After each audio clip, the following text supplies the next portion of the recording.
Di kediaman Conwell, Klein tiba dengan harapan mengikuti kontes berburu biasa. Namun, begitu dia melangkah keluar dari kereta, tempat itu sudah tercium seperti jebakan. Kastel milik Dalton sungguh megah bukan main. Para tamu berpesta layaknya bangsawan di perjamuan kerajaan, dan seluruh acara ini sama sekali tidak terasa seperti perburuan, melainkan ajang pamer bagi sampah keluarga cabang yang serakah. Namun kebusukan yang sesungguhnya terlihat saat Dalton melepaskan anjing-anjingnya yang kelaparan ke dalam hutan, hanya untuk menembaki mereka layaknya mainan. Dan seolah itu belum cukup menjijikan, dia bahkan berani menyentuh Erin, menyebutnya sebagai pelayan peliharaan Klein, seolah dia sudah tidak sayang lagi pada pergelangan tangannya. Klein seketika memelintir tangannya dan memperingatkannya untuk mundur, tetapi Dalton hanya tersenyum seperti penjahat yang sudah menulis surat kematiannya sendiri. Tak lama, Klein mengikutinya ke dalam hutan sendirian, dan saat itulah Dalton akhirnya mengungkap perburuan yang sebenarnya. Bangkai-bangkai anjing berserakan di mana-mana. Para tentara bayaran mengepung area tersebut. Para pemanah mulai membidik, dan Dalton dengan bangga menyatakan bahwa Klein adalah mangsa terakhirnya. Sial baginya, dia baru saja mencari gara-gara dengan anak yang salah. Saat Dalton mengejek keluarga Rhineland dan merudahi masa depan yang dilindungi Berkel dengan nyawanya, sesuatu dalam diri Klein meledak. Putra kedua yang lemah itu pun menghilang, dan mantan Raja Kematian mulai bangkit. Energi iblis membanjiri hutan. Pasukan tengkorak bangkit dari tanah, dan para pemburu itu segera menyadari bahwa mereka sama sekali tidak sedang memburu mangsa. Apa yang terjadi selanjutnya bukanlah sebuah pertarungan, melainkan sebuah eksekusi. Klein melepaskan pasukan mayat hidupnya, mengirimkan para tengkorak untuk menerjang tentara bayaran dari segala arah. Anak panah menjadi tak berarti, pedang-pedang hancur berkeping-keping, dan para pria yang ketakutan diseret jatuh oleh mayat-mayat yang mereka kira telah terkubur. Satu demi satu, para tentara bayaran itu dibantai habis. Sementara itu, Dalton menyadari kebodohannya. Tidak peduli berapa kali dia menebas kepala para tengkorak, mereka terus saja beregenerasi. Melihat ke arah Klein, otak cerdasnya berpikir dia hanya perlu menghabisi Klein. Yah, tamatlah riwayatnya karena Klein sudah memprediksi hal ini. Klein kemudian menggunakan tebasan pedang meteor miliknya, mengakhiri hidupnya yang sadis itu. Jadi, bagaimana bisa berakhir seperti ini? Mari kita putar balik sedikit. Selama berabad-abad, nama Archimon sudah cukup untuk membuat kerajaan-kerajaan panik ketakutan. Sebagai necromancer terkuat yang pernah ada di dunia, dia memimpin pasukan mayat hidup dan menyebarkan teror ke seluruh benua. Tidak ada prajurit, raja, atau pasukan manapun yang bisa menghentikannya. Sampai akhirnya sang pahlawan legendaris Berkel Rhineland mengakhiri masa kekuasaannya dengan menebasnya, atau setidaknya begitulah pikir semua orang. Ketika dia membuka matanya, dia tidak lagi berada di medan perang. Sebaliknya, dia berada di dalam tubuh seorang bayi. Para pelayan di sekitarnya sangat kegirangan karena tuan muda mereka akhirnya bersuara. Mereka berusaha membuatnya memanggil mama dan bahkan memperlihatkan ibunya, sang Duchess. Namun tubuh Archimon terasa kaku, dan sebelum dia bisa memahami apa yang terjadi, mulutnya bergerak sendiri. Bukannya bertingkah layaknya bayi normal, dia tiba-tiba merapalkan mantra necromancer yang memanggil kegelapan, pelayan iblis, dan pasukan. Para pelayan pun ngeri karena bayi yang baru lahir itu baru saja berteriak layaknya pemanggil iblis dewasa. 15 tahun berlalu setelah insiden gila tersebut. Adegan kemudian berpindah ke Kadipaten Rhineland di mana bayi itu telah tumbuh menjadi anak laki-laki yang tampan bernama Klein. Para pelayan terpana oleh wajah dan rambutnya, menyebutnya sebagai mahakarya para dewa. Namun saat semua orang sedang mengaguminya, Klein sudah muak dengan segala omong kosong di sekitar hidupnya.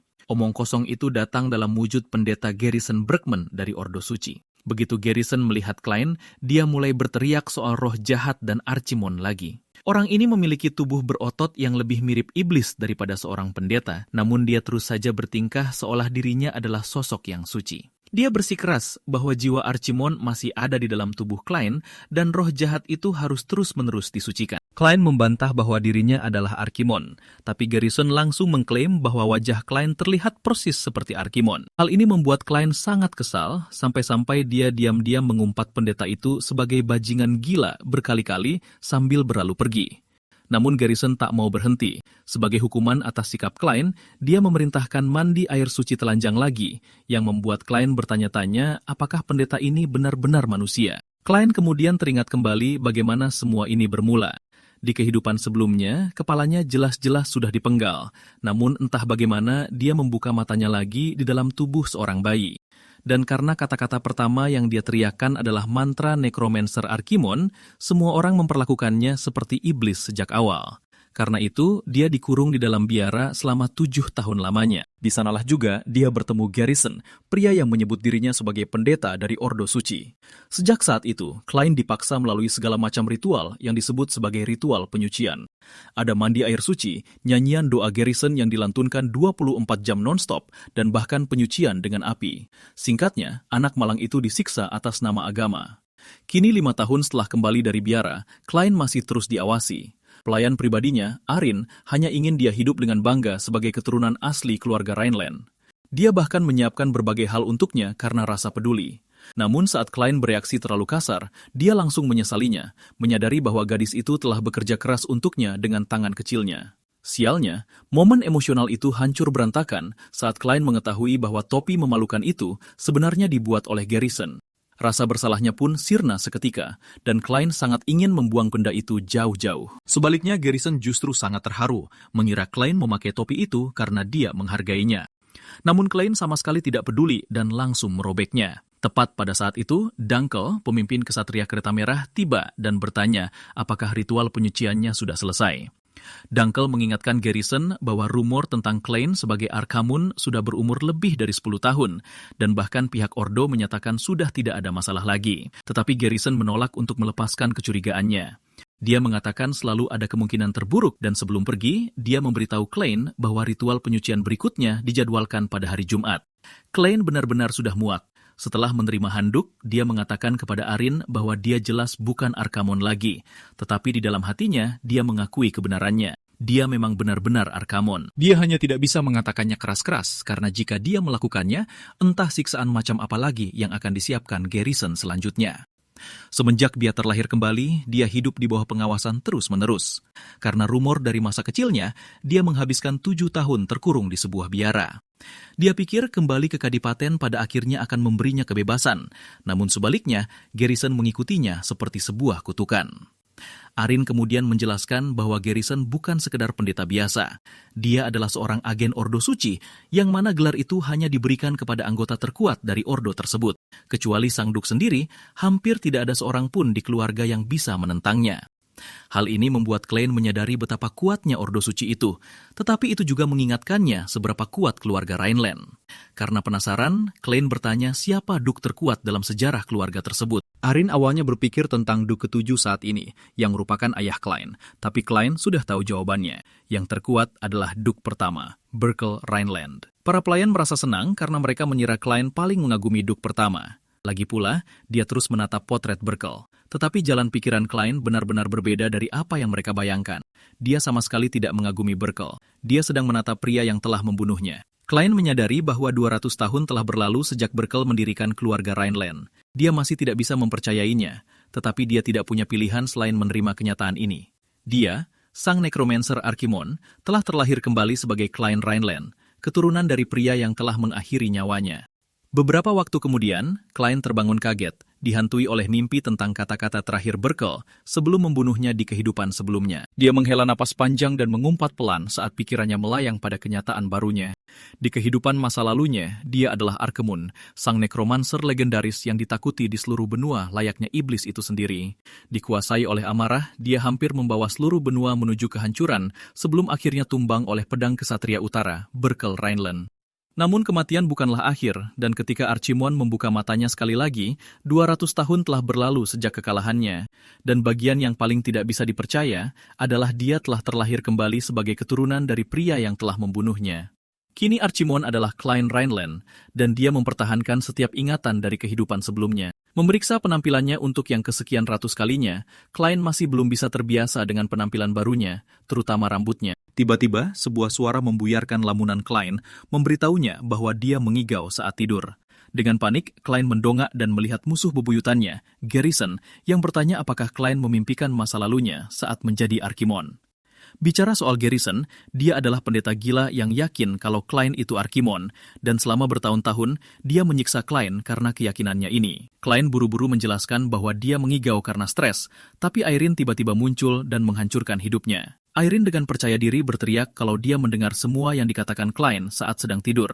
Dia lalu mengulanginya kata demi kata, mendeskripsikan bagaimana Klein ingin menghancurkan benua ini, dan bahkan menyebutkan kalau dia mengaku sebagai Archimon. Klein berusaha mati-matian untuk menghentikannya, tapi Aaron menolak untuk diam sementara Garrison mendengarkannya dengan tenang. Untungnya, kepala pelayan Klein, Bertman, masuk ke ruangan pada saat itu untuk memberitahu Klein bahwa demonstrasi ilmu pedang akan segera dimulai. Namun, nasi sudah menjadi bubur, karena Garrison sudah mendengar semua hal yang perlu dia dengar soal mimpi Klein. Garrison kemudian berterima kasih pada Aaron atas laporan sukarela itu, dan dengan tegas mengumumkan bahwa Klein akan menerima ritual pemurnian ganda. Melihat tatapan mengerikan di wajah Garrison, Klein ketakutan dan langsung menutup mulut Aaron dengan tangannya, sebelum gadis itu membuatnya semakin dalam masalah. Setelah itu, Klein membentak sang pendeta, menyuruhnya mundur dengan suara keras. Tak lama kemudian, Klein dan Aaron menuju ke aula latihan bersama kepala pelayan Bertman untuk menonton demonstrasi ilmu pedang. Saat Klein bertanya kepada Berkman tentang acara tersebut, Berkman hanya memberitahunya bahwa Duke yang memerintahkannya untuk hadir. Klein terkejut mendengarnya, dan saat dia bertanya-tanya apa alasannya, Aaron bertanya apakah dia boleh mengambil kuenya. Klein membiarkannya, tapi saat Berkman mencoba mengingatkan Aaron akan posisinya, Klein menyuruhnya untuk tidak terlalu keras pada Aaron karena dia sangat menyukai kue. Melihat Klein tidak keberatan, Berkman memutuskan untuk tidak terlalu kaku. Klein lalu bertanya kepada Berkman mengapa Duke ingin dia menghadiri acara itu, karena ini pertama kalinya Klein diundang. Berkman menjelaskan bahwa itu karena keluarga cabang datang berkunjung. Keluarga cabang terdiri dari kerabat yang bukan keturunan langsung, dan Klein tahu mereka tidak datang dengan niat baik karena mereka hanya sekelompok parasit kecil yang menyebalkan. Saat Klein masuk, semua orang menoleh dan menatapnya dengan pandangan merendahkan. Beberapa bahkan mengejeknya karena disangka sebagai reinkarnasi Arkamun. Sementara itu, yang lain langsung mengejeknya di depan wajahnya, mengungkit bagaimana Klein dikurung di biara selama 7 tahun. Seseorang bahkan menyebutnya pembawa sial dan memperingatkan kakaknya untuk berhati-hati atau Klein mungkin akan mengutuknya. Klein memperhatikan dua pria yang ternyata sepupu dari pihak ibunya dan melihat kelompok kerabat jauh lainnya sedang makan rakus seperti babi. Tepat pada saat itu, Klein menyadari ada seorang gadis di sudut yang menatapnya tajam. Dia ingat bahwa gadis itu adalah salah satu sepupu dari barat. Saat dia masih berusaha mengingat siapa gadis itu, sepupu-sepupu dari pihak ibunya yang tadi dengan marah menegur Klein karena mengabaikan mereka. Tapi Klein tetap tidak mempedulikan mereka, membuat mereka semakin murka. Sebagai sepupu dari pihak ibu, mereka bahkan punya nyali untuk mengklaim keluarga Rhineland sebagai milik mereka, perbandingan yang menurut Klein sangat konyol. Dan hal yang menyebalkan adalah dia bahkan tidak mengingat nama mereka, karena mereka memang tidak penting sama sekali.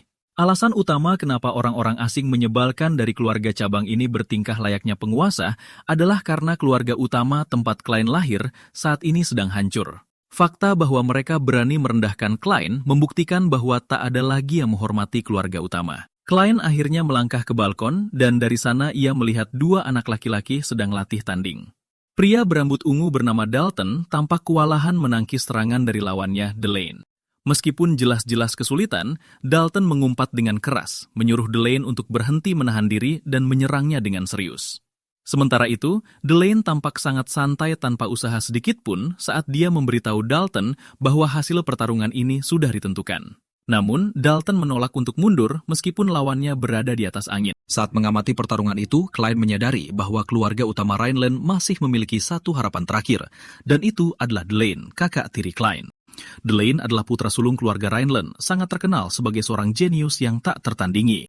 Berkat bakat Delane, keluarga Rhineland masih menikmati reputasi sebagai garis keturunan ahli pedang. Namun Dalton, salah satu anggota keluarga cabang, sepertinya berniat menghancurkan reputasi itu. Saat Klein terus memperhatikan mereka bertarung, matanya tiba-tiba berbinar. Ini adalah pertama kalinya dia melihat ilmu pedang yang familiar dalam tubuh barunya. Saat Dalton menerjang maju untuk menyerang, Delane menghindar dengan gesit, dan sedetik kemudian sudah muncul di belakang Dalton. Mata Klein terus berbinar terang. Dan saat dia mengamati ilmu pedang Delane, Klein bisa melihat dengan jelas gerak kakinya, waktu serangannya, dan bahkan aliran mananya. Sementara itu, serangan tersebut mengejutkan Dalton, dan itu tak lain adalah teknik rahasia keluarga Rhineland yang disebut pedang meteor. Hanya dengan satu tebasan, Delane melepaskan pedang meteor pada Dalton, mengakhiri pertarungan itu tanpa susah payah. Sambil menodongkan pedang kayunya ke arah Dalton, Delane dengan tenang mengingatkan kata-katanya tadi, bahwa hasil pertandingan sudah ditentukan sejak awal. Sementara itu, para penonton dibuat kagum oleh teknik pedang Delane, dan mereka memujinya karena dengan percaya diri, berhasil menampilkan teknik khas keluarga Rhineland di depan semua orang. Pertunjukan dari Delane ini bukan sekedar teknik mengesankan biasa, melainkan sebuah pernyataan kepada keluarga cabang untuk membuktikan bahwa keluarga utama masih kuat. Setelah mengamati pertandingan itu, Klein mulai mengucek matanya, bertanya-tanya apa yang baru saja terjadi padanya. Tapi sebelum dia bisa memahaminya, Delane memanggilnya. Delane menyapa Klein dengan ceria, bertanya sudah berapa lama dia menonton, dan berkata bahwa Klein seharusnya memberitahunya kalau dia akan datang ke demonstrasi ini. Dengan canggung, dia beralasan kalau dia akan berusaha melawan Dalton lebih serius seandainya dia tahu Klein sedang menonton. Klein diam-diam mengamati sosok yang disebut sebagai kakak tirinya itu dan mengakui bahwa Delane memang sangat mengesankan. Klein juga menyadari bahwa Delane memiliki wajah tampan, bakat yang luar biasa, dan kepribadian yang hebat. Klein lalu bertanya kepada Delane mengapa keluarga cabang datang, karena dia curiga mereka datang hanya untuk memeras uang dari keluarga utama. Sebelum Delane bisa menjawab, sang Duk menyela mereka, memuji Delane karena telah melakukan pekerjaan yang luar biasa. Dia juga memuji Delane karena berhasil menguasai teknik pedang meteor, kebanggaan keluarga. Bicara soal sang Duk, dia adalah Heinkel Rhineland, ayah Delane dan Klein, serta Duk Rhineland ke-7. Dari cara Heinkel menatap dan memuji Delane, Klein menebak kalau Delane pastilah satu-satunya sisa kebanggaan yang masih dipegang teguh oleh Heinkel. Tepat saat itu, seorang satria Rhineland bernama Dunkel juga memuji Delane atas kontrol mana dan presisinya. Dunkel dengan bangga menyatakan bahwa tidak ada ksatria seusia itu yang bisa mencoba melakukan apa yang telah dicapai Delane. Delane mencoba bersikap rendah hati, tapi Heinkel mengingatkannya pada pesan terakhir leluhur mereka, Berkel, yang menyatakan bahwa ksatria Rhineland harus selalu menjadi yang terhebat di kekaisaran. Dia lalu menyuruh Delane untuk menukir kata-kata itu di hatinya dan menjadikannya tolak ukur untuk melangkah maju. Setelah Delane berterima kasih kepadanya, Heinkel menoleh ke arah Klein, membuatnya merasa sedikit tidak nyaman. Heinkel lalu meletakkan tangannya pada Klein, tapi sama sekali tidak merasakan adanya mana di dalam dirinya. Klein meminta maaf karena menjadi orang yang payah, tapi menyadari bahwa Heinkel sepertinya tidak marah kepadanya. Itu karena perasaan semacam itu hanya diberikan kepada seseorang yang memiliki potensi. Dan karena Klein tak punya potensi sama sekali, Heinkel mungkin menganggapnya sebagai sampah tak berguna yang tak pantas mendapatkan energinya. Dunkel lalu memohon pada Heinkel untuk memaafkan Klein dan menjelaskan bahwa kemampuan Klein yang buruk itu karena dia membuang-buang waktunya di biara. Sementara itu, para penonton mulai bergosip tentang kemampuan Klein yang buruk dan bahkan membandingkannya dengan kakak tirinya. Mereka juga mulai menjelek-jelekan keluarga utama karena dianggap tidak kompeten, dan mereka menggunakan alasan ini untuk berpendapat bahwa keluarga cabang seharusnya mengambil alih. Saat semua orang mengolok-olok Klein, Heinkel menghiburnya, memberitahunya bahwa masih ada jalan lain yang bisa ditempuh selain jalur pedang. Klein, di sisi lain, tidak peduli dengan hinaan itu, tapi dengan kenyataan bahwa keluarga yang diperjuangkan oleh Berkel yang agung sudah hancur. Dia tak bisa menerima kalau sekelompok sampah yang serakah ini adalah orang-orang sama yang dulu dibela oleh Berkel dengan mempertaruhkan nyawanya.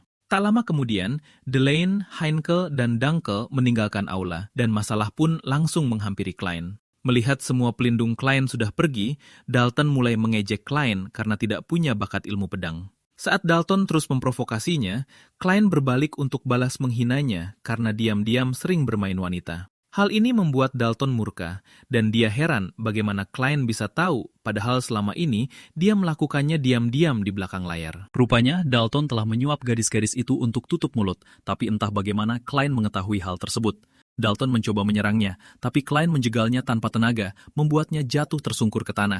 Klein kemudian berbalik, mengabaikan Dalton layaknya sampah di tepi jalan, dan menyebutnya pecundang yang tak terima kekalahan karena sudah dihajar oleh Delane. Namun, ini hanya membuat Dalton semakin geram, jadi dia menghina ibu Klein, menyebut Klein sebagai anak haram. Merasa murka, Klein berbalik, memancarkan niat membunuh saat dia menatap Dalton, yang langsung ketakutan melihat ekspresi di wajah Klein. Namun, Klein menatap Dalton dengan penuh amarah hanya karena sikap tidak sopan yang terang-terangan itu, dan bukan karena Dalton menghina ibu yang tak pernah ditemuinya. Klein marah karena keturunan Berkel telah jatuh ke titik di mana sampah tak berguna bisa merundung mereka. Dia tak habis pikir mengapa keluarga pahlawan yang membunuhnya bisa terpuruk sejauh ini. Untungnya, sebelum amarah Klein tak terkendali, Dunkel turun tangan, memperingatkan Dalton untuk mundur. Masih diselimuti amarah, Dalton memutuskan untuk pergi, tapi dia sempat menyebut Klein pengecut karena menggunakan ksatria untuk mengintimidasinya. Dia lalu pergi dengan gaya sombong, seperti ayam jantan yang kesal, sementara Klein dan Dunkel diam-diam mengawasinya dari belakang. Setelah dia pergi, Klein meminta pedang cadangan pada Dunkel, dan malam harinya Dunkel memberikan pedang itu kepadanya. Dia bertanya-tanya mengapa Klein membutuhkan pedang selarut ini, tapi Klein mengabaikan pertanyaan itu saat dia mengayunkan pedangnya, meniru gerakan Delaine tadi. Dunkel menebak itu pasti pedang meteor, dan Klein membenarkannya, lalu menyuruh Dunkel untuk pergi duluan tanpanya. Dunkel setuju, tapi tak lupa dia mengasihati Klein agar berhati-hati saat bermain pedang. Saat bersiap untuk pergi, Dunkel berpikir bahwa Klein pasti melakukan ini karena dia menyesal tidak pernah belajar ilmu pedang. Dia yakin sudah terlambat bagi Klein untuk memahami apapun karena dia tidak memiliki mana, dan mereka yang tidak bisa menggunakan mana tak akan pernah bisa menjadi ksatria. Selain itu, pedang meteor adalah seni rahasia dan belum ada yang secara resmi mengajarkannya pada Klein. Jadi, meskipun Klein bisa meniru jalur pedangnya, Dunkel yakin dia tidak akan bisa menirunya secara utuh. Sementara itu, Klein memusatkan inderanya untuk mengingat apa yang dilakukan Delaine sebelumnya. Entah kenapa, ingatan itu terbayang sangat jelas di benaknya. Seolah-olah teknik itu sudah lama menjadi bagian dari dirinya, Klein mulai meniru semuanya dengan mudah, bahkan aliran mananya sekalipun. Tak lama kemudian, energi di sekitarnya mulai bergemuruh dan mengagetkan Dunkel yang berada di dekatnya. Dunkel berbalik, bertanya-tanya apakah Klein benar-benar meniru teknik itu. Namun sebelum dia sempat menyadarinya, Klein benar-benar melepaskan teknik pedang meteor yang mematikan itu. Benturan dari serangan itu bahkan membelah batu besar, dan Dunkel yang menyaksikan semuanya hanya bisa terdiam. Masih dalam keadaan syok, Dunkel memanggil Klein, sementara Klein tampak sangat puas karena tekniknya berhasil. Beberapa hari kemudian, Klein kembali disiksa oleh Garrison. Demi penyucian, kepala Klein ditenggelamkan ke dalam ember berisi air dan ditahan selama beberapa menit. Arin dan Garrison terkejut melihat Klein mampu menahan napas di dalam air selama itu. Saat Klein menderita, Garrison dan Arin malah membahas kemampuannya yang mirip ikan, dan Garrison bahkan memutuskan untuk melakukan upacara penyucian berikutnya di akuarium. Karena tidak tahan lagi, Klein meneriaki Garrison, memarahinya karena memperpanjang waktu penyucian hari ini. Garrison menjelaskan bahwa itu karena dia merasakan energi aneh dan firasat buruk yang keluar dari kamar Klein sebelumnya. Namun ini hanya membuat Klein semakin marah karena dia tidak percaya disiksa hanya karena sebuah firasat. Tepat pada saat itu, Dunkel datang membawa undangan untuk Klein dari Dalton yang mengaku ingin meminta maaf atas ketidaksopanannya di tempat latihan. Mengingat betapa gilanya sikap Dalton di tempat latihan, Klein merasa ada yang tidak beres dengan tawaran permintaan maaf itu. Dia kemudian membaca undangan itu dan mengetahui bahwa itu adalah kompetisi berburu, tetapi Klein curiga karena Dalton mengundangnya begitu cepat setelah bertingkah seperti anjing gila. Klein menebak bahwa ini pasti jebakan, tetapi dia tetap memberitahu Dunkel bahwa dia akan memenuhi undangan tersebut.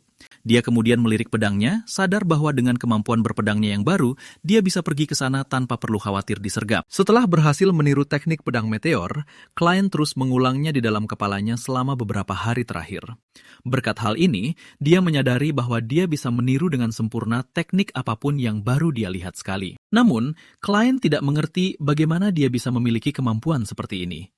Sementara itu, Dunkel diam-diam memerhatikan Klein sejenak sebelum setuju untuk menyiapkan kereta kuda menuju tempat berburu. Garrison juga menawarkan diri untuk ikut, tetapi Klein langsung menolaknya karena dia curiga Garrison sedang merencanakan sesuatu untuk menyiksanya. Namun, Garrison bersikeras dan beralasan bahwa dia punya firasat buruk tentang hari ini. Tak lama kemudian, mereka menuju ke kediaman Dalton, tetapi Arin tertidur di pangkuan Garrison sesaat setelah mereka berangkat. Klein sibuk memarahi Garrison karena ikut campur, tetapi Garrison mengabaikan keluhannya dan memberinya bantal agar nyaman. Namun Klein menolaknya, memberitahu Garrison bahwa perjalanan melewati hutan barat ini cukup guncang. Klein juga memberitahu Garrison bahwa dia akan merasa lebih baik setelah tidur.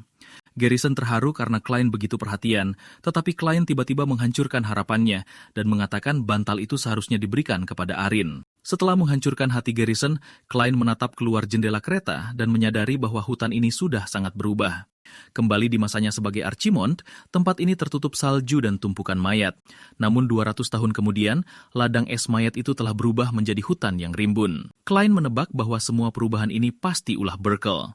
Beberapa saat kemudian, Dunkel memberitahu Klein bahwa mereka telah tiba di kediaman Conwell, rumah Dalton. Begitu dia keluar dari kereta, Klein disambut oleh kastil megah, 100 kali lipat lebih mewah daripada kediaman Rhineland. Parahnya lagi, para tamu bahkan menikmati pesta mewah hanya untuk sekedar kompetisi berburu anak muda. Saat Klein masih memindai tempat itu, Dalton tiba dengan membawa segerombolan anjing besar dan bertanya apa yang Klein tatap begitu serius. Dia kemudian memamerkan kediaman itu dengan bangga memberitahu Klein bahwa kastil ini dibangun dari uang hasil menipu garis keturunan utama keluarga Rhineland.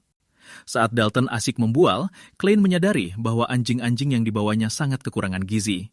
Muak dengan semua pameran kesombongan ini, Klein bertanya mengapa kompetisi berburu ini tiba-tiba berubah menjadi acara kumpul-kumpul sosial. Merasakan ketidaksabaran Klein yang semakin memuncak, Dalton akhirnya memutuskan untuk memulai apa yang disebut sebagai perburuan ini. Dengan seringai angkuh, dia melepaskan anjing-anjing itu dan membiarkan mereka berlari masuk ke dalam hutan. Menurut Dalton, umpan telah disebar di seluruh hutan, memberikan aroma untuk dilacak oleh hewan-hewan tersebut. Dia kemudian mengungkapkan bahwa anjing-anjing itu sengaja dibuat kelaparan dan mengklaim bahwa rasa lapar mempertajam penciuman mereka jauh melebihi manusia. Setelah mereka mencium aromanya dan mulai mengejar umpan, dia menjelaskan perburuan yang sesungguhnya baru dimulai. Tanpa peringatan, Dalton menarik busurnya, dan sebelum anjing-anjing itu pergi jauh, dia menembakkan beberapa panah dengan mudah menumbangkan beberapa ekor di antaranya. Puas dengan dirinya sendiri, dia memamerkan hasil buruannya, menyajikannya sebagai contoh seperti apa perburuan yang sukses seharusnya. Pada saat itu, Arin yang tadinya tidur di kereta berjalan menghampiri sambil mengucek matanya, masih linglung setelah bangun tidur. Dalton menghentikannya di tengah jalan dan mengelus kepalanya, memanggilnya pelayan peliharaan Klein. Dia bahkan berkomentar bahwa dia tidak tahu mengapa Klein membawa beban kecil tak berguna seperti ini. Tepat saat Dalton hendak bertindak lebih jauh, Klein mencengkeram pergelangan tangannya dan memelintirnya, memperingatkannya untuk mundur. Klein melotok pada Dalton, mengancam akan mematahkan tangannya, lalu melepaskannya setelah memelintirnya sebentar. Marah besar, Dalton menabrak Klein, menyuruhnya berhenti berlagak jagoan. Dia lalu menaiki kudanya dan dengan licik mengajak Klein untuk mengikutinya berburu. Tanpa ragu, Klein menaiki kuda lain dan menyuruh Dunkel untuk tetap tinggal bersama Arin. Dunkel memperingatkan bahwa berbahaya pergi sendirian dan menawarkan untuk ikut berjaga-jaga jika ada masalah.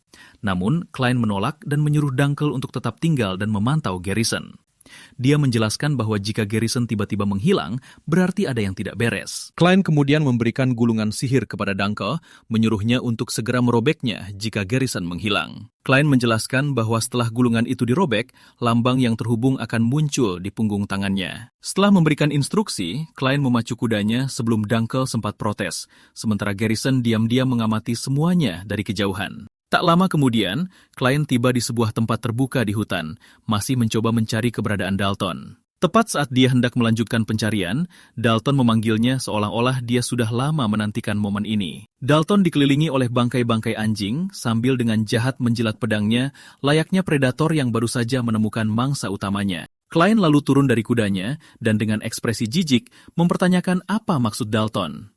Rasa jijik Klein semakin menjadi-jadi saat dia melihat ke sekeliling dan mendapati bahwa Dalton telah menghabisi semua anjing itu. Dalton lalu memberitahu Klein bahwa dia sedang menunggu puncak dari perburuan ini. Sambil mengarahkan pedangnya, Dalton menyatakan bahwa Klein adalah mangsa terakhir dan bersumpah akan membunuhnya. Namun Klein tidak tergerak oleh celotehan orang gila yang sebentar lagi akan menemui ajalnya itu.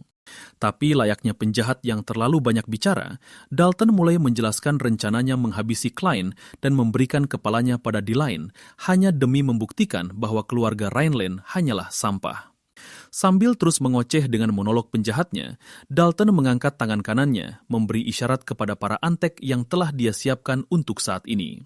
Saat para tentara bayaran itu mendekat, Dalton masih saja asik dengan monolog penjahatnya, berbicara tentang betapa sudah saatnya gelar duke jatuh ke cabang keluarga sampingan. Tak lama kemudian, sekelompok pemanah membidik Klein, bersiap untuk menghujaninya dengan anak panah. Tetapi Klein tetap tenang, seolah sedang menatap semut-semut kecil yang menyebalkan. Selama itu, ocehan penjahat yang tak ada habisnya terus berlanjut saat Dalton dengan antusias memberitahu Klein bahwa besok seluruh kota akan dihebohkan dengan berita tentang pendekar pedang keluarga Rhineland yang tewas menjadi pupuk. Setelah mendengarkan semua omong kosong itu, Klein marah besar karena pikirannya tertuju pada Burkle dan bagaimana dia dulu berjuang demi masa depan damai para sampah ini. Klein lalu mencibir warisan Burkle yang malang itu, dan tak lama kemudian dia mulai tertawa tak terkendali seolah kerasukan. Dalton menatap Klein dengan bingung, tidak bisa membedakan apakah dia sudah benar-benar gila atau hanya terlalu bodoh untuk menyadari situasi yang dihadapinya. Namun pada saat itu juga, mangsa berubah menjadi predator ketika wujud masa lalu Klein tiba-tiba bangkit, menatap Dalton dengan tatapan dingin dan mengerikan. ketakutan. Tatapan dingin yang menakutkan dari mata Klein membuat hawa di sekitarnya merinding, membuat Dalton gemetar ketakutan. Dengan nada suara yang dingin, Klein memulai monolog penjahatnya sendiri, tetapi kata-katanya langsung pada intinya dan membuat siapapun yang mendengarnya merinding. Klein memberitahu Dalton bahwa keluarga Rhineland dibangun di atas harga kematiannya, namun seekor hama berani mengejeknya. Tiba-tiba, udara di sekitar mereka mulai berubah menjadi merah gelap, membuat Dalton bertanya-tanya apakah ini sebuah sihir. Namun dia teringat bahwa Klein tidak memiliki mana, jadi tidak mungkin dia bisa melakukan semua ini. Saat energi di sekitar Klein menguat, dia memberitahu Dalton bahwa ini bukanlah sihir, melainkan energi iblis. Tak lama kemudian, energi iblis mulai berpusar di sekitar Klein, menciptakan hembusan angin kencang yang hampir menyapu Dalton dan para anteknya. Saat aura gelap itu semakin memuncak, kata-kata Klein sebelumnya akhirnya meresap di pikiran, dan Dalton samar-samar ingat pernah mendengar sesuatu tentang energi iblis. Sialnya, Klein sama sekali tidak punya niat untuk berhenti dalam waktu dekat, dan dengan suara yang tenang serta penuh wibawa, dia mulai merapalkan mantra iblis kuno yang memanggil jiwa-jiwa kuno yang terkubur. Dengan menyebut namanya, dia memerintahkan mereka untuk berpesta dan melahap segalanya saat dia memanggil segerombolan pasukan kerangka hidup. Salah satu pria yang akan menjadi mangsa merasa ngeri melihat pemandangan di depannya, dan pikiran mengerikan merayap ke dalam benaknya ketika dia bertanya-tanya apakah Klein benar-benar Archimond. Tak lama kemudian, Klein dikelilingi oleh pasukan kerangka yang memekik saat dia melanjutkan mantranya, menyuruh mereka untuk melahap sampai dendam mereka terpuaskan. Setelah memanggil sekelompok kecil pasukan mayat hidupnya, Klein mulai merasakan kembali sensasi familiar yang dia pikir sudah lama dilupakan. 200 tahun kemudian, perasaan berdiri di ladang mayat itu kini terasa seperti sesuatu dari masa lalu yang kelam. Namun, Klein masih bisa merasakan sensasi yang menggema tanpa henti, menembus kegelapan dan suara-suara orang mati yang memanggilnya. Merasakan sensasi familiar yang menyapu seluruh tubuhnya, Klein pun merangkulnya sepenuhnya. Sementara itu, pria di sampingnya yang kini telah mengenali monster di depannya itu dengan ragu memanggil Klein dengan nama Archimonde. Klein dengan jahat meresponsnya dan mengatakan bahwa dulu dia memang dipanggil dengan nama itu. Namun beberapa tentara bayaran lainnya masih ragu karena kisah tentang Klein sebagai Arkamun hanyalah sebuah rumor. Namun melihat tengkorak-tengkorak mengerikan di depan mereka, tak pelak mereka mulai curiga bahwa rumor itu mungkin benar adanya. Sementara itu, Dalton menyaksikan seluruh kejadian itu dalam diam, seolah otaknya butuh waktu ekstra untuk memproses apa yang dilihatnya. Setelah jeda yang canggung, beberapa tentara bayaran tertawa terbahak-bahak mengejek tengkorak aneh itu karena kepala mereka yang berbentuk ember. Beberapa bahkan mengejek Klein, mempertanyakan mengapa dia repot-repot memanggil sampah tingkat rendah seperti itu. Klein nyaris tak percaya dengan apa yang didengarnya, karena ini adalah tengkorak yang sama yang dulu pernah ia gunakan untuk hampir menaklukkan seluruh benua, namun sekarang dianggap sebagai sampah tak berguna. Dalton yang akhirnya tersadar dari lamunannya ikut mengejek, dan dengan seringai sombong, dia sesumbar bahwa dia telah menghancurkan ratusan tengkorak seperti itu selama menjalankan misi. Namun, ada satu orang yang menyadari sesuatu yang agak janggal dengan tengkorak Klein, tapi Dalton dengan percaya diri menyuruh anak buahnya untuk mengambil tulang tengkorak itu sebagai kenang-kenangan. Para tentara bayaran menganggap ini lucu, dan mereka memutuskan untuk menuruti sarannya. Dalton kemudian memerintahkan para pemanah untuk menyingkirkan tengkorak yang menghalangi jalan mereka, sementara tentara bayaran lainnya menerobos maju. Dia lalu menyuruh para pemanah untuk bersiap dan langsung memerintahkan mereka menembak. Para pemanah melepaskan ratusan anak panah ke arah Klein dan pasukan mayat hidupnya. Namun saat anak-anak panah itu mendekat, Klein tetap tenang, seolah itu hanyalah bulu-bulu tak berarti yang berterbangan ke arahnya. Anak panah itu akhirnya menghantam kubu Klein, dan Dalton sangat kegirangan membayangkan jasad Klein yang berlumuran darah, tetapi pemandangan di depannya membuatnya terpaku. Setelah debu mereda, dia menyadari bahwa para tengkorak itu memiliki perisai yang tak tertembus, dan mereka menggunakannya untuk membentuk barikade yang melindungi Klein. Puas dengan hasilnya, Klein mencibir kenyataan bahwa tidak ada satupun yang mengenali tengkorak istimewanya setelah 200 tahun berlalu. Sementara itu, para tentara bayaran mulai merasa gelisah karena tengkorak Klein tadi tidak memiliki perisai itu. Klein lalu memberitahu mereka bahwa anak buahnya bukanlah tengkorak lemah pada umumnya. Saat para tentara bayaran itu menuntut untuk tahu makhluk apa itu sebenarnya, Klein hanya mengatakan bahwa tengkoraknya berbeda. Namun kata-kata itu saja sudah cukup untuk membuat mereka gemetar. Saat Klein bersiap menunjukkan kemampuannya, dalam hati ia menyuruh Burkle untuk memperhatikan baik-baik, sementara ia diam-diam menikmati kenyataan bahwa ia akhirnya akan memberi pelajaran pada para bajingan yang mengejek dan menghina masa depan yang diperjuangkan dengan keras oleh Burkle. Saat dia memerintahkan para tengkorak untuk bersiap menyerang, Klein menantikan momen untuk menghancurkan apa yang disebut generasi muda ini, orang-orang yang menjadi alasan dirinya terbunuh. Dan dengan pemikiran itu, dia memberikan perintah untuk menyerbu. Yang mengejutkan semua orang, para tengkorak itu melesat maju dengan kecepatan luar biasa. Melihat mereka berlarian di medan pertempuran, Dalton hanya bisa bertanya-tanya, bagaimana mungkin tengkorak bisa berlari secepat itu? Dia lalu dengan percaya diri memerintahkan anak buahnya untuk mempertahankan posisi dan tidak panik karena lawan mereka hanyalah tengkorak. Namun detik berikutnya, kata-kata Dalton terbukti salah saat tengkorak-tengkorak itu mulai mencabik-cabik pasukan Dalton tanpa ampun. Saat berbagai bagian tubuh terpotong dan darah muncrat dari segala arah, Dalton mulai panik. Formasinya sudah hancur berantakan dan tak ada lagi yang mendengarkannya. Sialnya, ini baru permulaan saat Klein memerintahkan unit panah otomatis keduanya untuk mengepung musuh dan mengunci target. Para tentara bayaran yang tersisa langsung mendongak ketika mendengar bunyi gemeretak dan pada saat yang sama, hidup mereka terasa berada di ujung tanduk. Sementara mereka masih linglung, Klein memerintahkan unit panah otomatisnya bersiap menembak. Pada saat itu, para tentara bayaran memberitahu yang lain tentang serangan yang akan datang. Namun tepat ketika mereka akan menyuruh yang lain untuk lari, Klein memerintahkan unit itu untuk menembak. Tak lama kemudian, rentetan anak panah menghujani kubu Dalton, menghabisi banyak dari mereka sekaligus. Sementara itu, Dalton masih berada di tengah medan pertempuran, gemetar ketakutan layaknya anak anjing yang basah dan kedinginan. Dia segera mengamati area itu dan menyadari bahwa dia kalah telak, dan tengkorak Klein bukanlah barang murahan dari Taimu. Menyadari bahwa hanya tinggal menunggu menit sebelum kelompoknya musnah, Dalton memutuskan untuk melakukan upaya terakhir. Dia memerintahkan timnya yang tersisa untuk berhenti mengisi ulang panah mereka dan beralih ke pertarungan jarak dekat. Setelah memastikan mereka mendengar perintahnya, Dalton bersiap memberi contoh dan dengan percaya diri menerjang ke dalam pertempuran. Dengan satu tebasan, dia memenggal kepala salah satu tengkorak dan mulai merayakannya terlalu dini dengan bersemangat menyuruh timnya untuk mengincar kepala. Namun sebelum dia menyelesaikan kalimatnya, tengkorak tanpa kepala itu hampir memenggal kepala Dalton. Untungnya Dalton berhasil menghindari serangan itu, lalu ia berusaha memikirkan bagaimana tengkorak itu masih bisa bergerak tanpa kepala. Klein merasa geli dan mengejek pengetahuan Dalton tentang bagaimana mayat hidup seharusnya mati saat mereka kehilangan kepalanya. Klein lalu mengingatkannya lagi bahwa tengkoraknya berbeda dari sampah biasa. Untuk membuktikannya, tengkorak tanpa kepala itu segera menemukan kepalanya, dan saat ia memasang kepalanya kembali, kepalanya langsung menyatu seperti semula.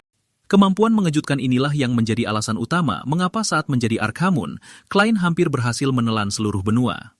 Sementara itu, Dalton tercengang melihat tengkorak benar-benar bisa menyambungkan kembali kepalanya. Yang tidak ia ketahui adalah bahwa makhluk-makhluk yang dipanggil dengan energi iblis ini tidak akan mati dengan mudah, dan setiap dari mereka mematuhi perintah serta menggunakan formasi taktis. Kini, para tentara bayaran yang sebelumnya meremehkan mereka mulai panik karena apa yang mereka bunuh jelas-jelas menolak untuk mati. Klein tahu dia membiarkan mereka lolos begitu saja, karena dengan tubuh lemah ini, dia hanya bisa memanggil 11 makhluk. Tapi karena semua orang sudah beristirahat, Klein menyatakan bahwa sudah saatnya untuk melanjutkan pertarungan tadi. Sementara jeritan mereka bergema di dalam hutan, semuanya tampak damai di kediaman Conwell. Erin sedang mendengarkan cerita-cerita lucu tentang Klein dari Garrison, dan Garrison dengan senang hati menceritakannya. Melihat Erin yang begitu antusias mendengar tentang Klein, Garrison menduga gadis itu pasti sangat menyukainya. Erin memberitahu Garrison bahwa ia memang menyukainya, dan menjelaskan bahwa itu karena Klein sangat luar biasa dan baik hati. Namun pria yang ia sebut baik hati itu sedang sibuk membuat orang-orang menjerit dan gemetar ketakutan dengan wajah datar. Erin juga berkata bahwa Klein itu lembut dan sering berbagi kue kering dengannya, seolah ia adalah orang terhangat di dunia. Akan tetapi, orang terhangat itu justru terlihat dengan dingin menghancurkan semua yang menghalangi jalannya. Sementara itu, kembali ke medan pertempuran, Dalton sedang berjuang untuk bertahan hidup. Dan tak peduli berapa kali dia memenggal kepala tengkorak-tengkorak itu, entah bagaimana mereka terus beregenerasi. Dalton akhirnya mulai menggunakan otaknya saat ia memikirkan cara untuk menghentikan regenerasi mereka. Dan tepat saat itu, matanya tertuju pada Klein, sang sumber. Dalton berpikir dia bisa mengakhiri mimpi buruk ini dengan menghabisi Klein. Jadi dari posisinya, Dalton dengan cepat melompat maju berharap bisa menyerang Klein. Tapi siapa juga yang meneriakkan nama seseorang saat melakukan serangan diam-diam? Saat penjahat bodoh itu melompat maju sambil berteriak tanpa alasan yang jelas, dia dengan bangga menyatakan bahwa dia akan mengakhiri permainan mayat Klein. Dan setelah deklarasi penjahat yang singkat itu, Dalton bersiap mengayunkan pedangnya ke arah Klein, namun Klein tak bergeming dan ia mengaktifkan keahlian mata khususnya.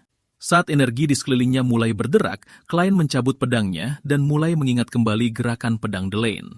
Dengan kekuatan mata khususnya, Klein dapat meniru teknik apapun yang pernah ia lihat walau hanya sekali, cukup dengan mengingatnya. Dalton terkejut saat dia menyadari bahwa Klein akan menggunakan teknik yang sama persis dengan Delane. Sayangnya, sama seperti saat ia tak bisa menangkis serangan Delane, Dalton juga tak mampu menghadapi pedang meteor milik Klein. Hanya dengan satu tebasan, pedang Klein membelah tubuh Dalton, membuatnya terpaku sejenak. Saat luka fatal itu merenggut nyawa Dalton, Klein menyuruhnya untuk tidak mengharapkan kematian yang tenang dan menyatakan bahwa penghakiman Dalton dimulai sekarang. Setelah menghabisi Dalton, Klein mengungkapkan bahwa teori Dalton tentang membunuh si pemanggil agar makhluk ciptaan Necromancer kehilangan kekuatan adalah benar. Lagi pula, sebagai Arkamun, Klein dikalahkan karena ia tak mampu mengatasi kelemahan tersebut. Namun karena takdir, Klein kini bisa melindungi kekuatan yang sama ini berkat kemampuan keluarga Rhineland. Pada dasarnya, Klein telah menjadi lebih kuat karena darah musuhnya, Burkel. Melihat Dalton yang perlahan sekarat, Klein membulatkan tekadnya untuk mengubah keadaan sekarang setelah ia terlahir kembali di kehidupan baru ini. Dalton tak sengaja mendengar hal ini, namun tepat saat ia akan mempertanyakannya pada Klein, Dalton menghembuskan napas terakhirnya. Di sisi lain, Klein memperkuat tekadnya untuk membantu Burkel membangun kembali keluarga Rhineland yang telah hancur. Tak lama kemudian, Dalton terbangun di tempat yang gelap gulita, tak mampu memahami keberadaannya atau melihat apapun.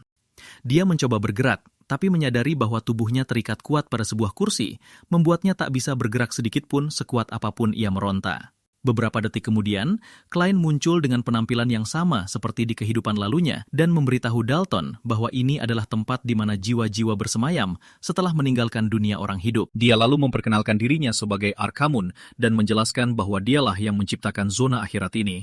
Sementara Dalton mencoba memahami perkataan omong kosong itu, Klein membacakan tuduhan-tuduhan Dalton layaknya hakim iblis. Dia membeberkan bahwa semasa Dalton hidup, dia membuat anjing-anjing kelaparan dan menyiksa mereka. Dalton juga terbiasa melakukan kekerasan atas nama perburuan, dan Klein masih ingat raut kebahagiaan di wajah Dalton saat ia melakukan kekejaman tersebut. Sementara itu, Dalton masih kebingungan dengan situasinya dan membentak Klein untuk menjelaskannya ketimbang bicara omong kosong. Dia baru saja akan mengancam Klein, namun tiba-tiba berhenti di tengah kalimat saat teringat bahwa ia baru saja ditebas beberapa menit yang lalu, tapi sekarang ia baik-baik saja. Melihat kebingungan di wajah Dalton, Klein pun memberitahunya bahwa dia sudah mati. Klein menjelaskan bahwa tujuan dari akhirat ini adalah untuk mengembalikan karma seseorang, dan Dalton ada di sini semata untuk menerima karma dari perbuatannya semasa hidup. Dalton protes, menolak menerima kenyataan bahwa dirinya sudah mati, jadi dia menyuruh Klein menghentikan leluconnya dan melepaskannya begitu saja. Sialnya, Klein tak peduli apakah Dalton mempercayainya atau tidak, asalkan Dalton menebus dosa-dosanya. Dengan energi iblis, Klein memanggil jiwa anjing-anjing mati yang dengan marah menggeram ke arah Dalton, sementara ia gemetar ketakutan. Saat anjing-anjing itu terus menggeram semakin buas dan keras, Klein menyuruh Dalton untuk mendengarkan jeritan nyawa-nyawa yang telah dibunuhnya. Anjing-anjing itu langsung dilepaskan padanya, dan Klein mengingatkan Dalton bahwa ini adalah neraka yang ia bangun untuk dirinya sendiri. Anjing-anjing itu seketika menerkam Dalton, sementara ia menjerit tak berdaya, memohon, dan menangis. Kembali ke dunia nyata, air mata juga mengalir dari mata Dalton yang sudah tak bernyawa meskipun ia hanyalah seonggok mayat. Klein mengawasinya dengan tenang untuk sesaat sebelum mengalihkan perhatiannya pada pasukan mayat hidup yang telah membantunya meraih kemenangan ini. Karena mereka telah menjawab panggilannya, dia memutuskan untuk membalas budi karena telah membantunya. Klein mengibaskan tangannya ke udara untuk melepaskan para undead, dan sebagai imbalan atas bantuan mereka, dia mematahkan kutukan yang mengikat mereka dan memberikan kebebasan. Setelah membebaskan mereka dari kutukan, kerangka-kerangka itu mulai memudar hingga lenyap sepenuhnya tanpa jejak. Melihat debu yang menghilang itu, Klein merasa sedikit kebingungan karena dia tidak mengerti mengapa dia bisa hidup kembali.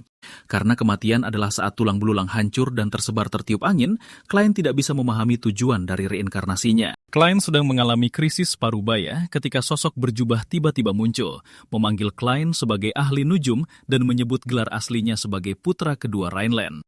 Klein menduga tamu tak diundang itu pasti telah mengawasi semuanya dari bayang-bayang, jadi dia dengan tenang meminta pria berjubah itu untuk mengungkapkan identitasnya. Orang asing itu menolak, dan sebaliknya, dia mulai menuangkan energi iblis ke mayat-mayat yang berserakan di tanah. Dengan seringai sombong, dia menyatakan bahwa Klein tidak akan hidup cukup lama untuk mengetahui siapa dia sebenarnya. Saat Klein menonton, energi iblis itu meresap ke dalam tubuh-tubuh tersebut, dan satu persatu, mayat-mayat itu hidup kembali dan bangkit sebagai undead. Klein segera menyadari bahwa pria itu menggunakan sihir pemanggil jiwa untuk mengendalikan orang mati, yang berarti dia adalah seorang necromancer. Pria berjubah itu kemudian berkomentar bahwa meskipun Dalton gagal, mayat-mayat itu seharusnya masih berguna. Setelah mengatakan itu, dia melontarkan tawa khas penjahat rendahan yang mudah disingkirkan. Kembali ke kediaman Conwell, Dunkel sedang mengkhawatirkan Klein ketika Aaron mendekat untuk menceritakan semua kisah yang didengarnya dari Garrison. Namun Dunkel tidak sedang ingin berbasa-basi, karena dia terus memikirkan Klein sambil menatap gulungan sihir tersebut. Dia bertanya-tanya mengapa Klein mengambil gulungan sihir darurat, dan yang lebih mengkhawatirkannya adalah sudah 3 jam sejak Klein memasuki hutan, namun masih belum ada kabar tentangnya. Dunkel merasa hal ini mencurigakan, dan seluruh kejadian itu sudah memberinya firasat buruk. Tidak bisa diam lebih lama lagi, Dunkel bersiap pergi untuk mencari Klein, tetapi beberapa prajurit rendahan mencoba menghentikannya. Mereka mengingatkannya bahwa meninggalkan posnya dapat menimbulkan masalah, dan kontes berburu masih berlangsung, jadi dia harus bertahan sedikit lebih lama. Saat Dunkel diam-diam mengamati para prajurit itu, dia menyadari mereka mengenakan lambang keluarga Conwell di seragam mereka, yang membuatnya sadar bahwa mereka adalah antek-antek Dalton. Hal ini segera membunyikan semua peringatan di otak Dunkel, jadi dia memutuskan untuk mengintimidasi mereka, mengingatkan mereka tentang posisinya sebagai komandan ksatria garis keturunan utama. Dia juga mengancam akan memberi mereka pelajaran jika mereka terus menghalangi jalannya, dan dengan satu tatapan mengerikan, para prajurit itu membeku di tempat, ketakutan setengah mati. Beberapa menit kemudian, Aaron memanggil Dunkel dan bertanya apakah ada yang salah, tetapi Dunkel hanya memberitahunya bahwa dia akan pergi mencari Klein. Dia kemudian menyuruh Aaron untuk kembali ke kediaman keluarga bersama Garrison, tetapi Aaron mengungkapkan bahwa Garrison sudah pergi.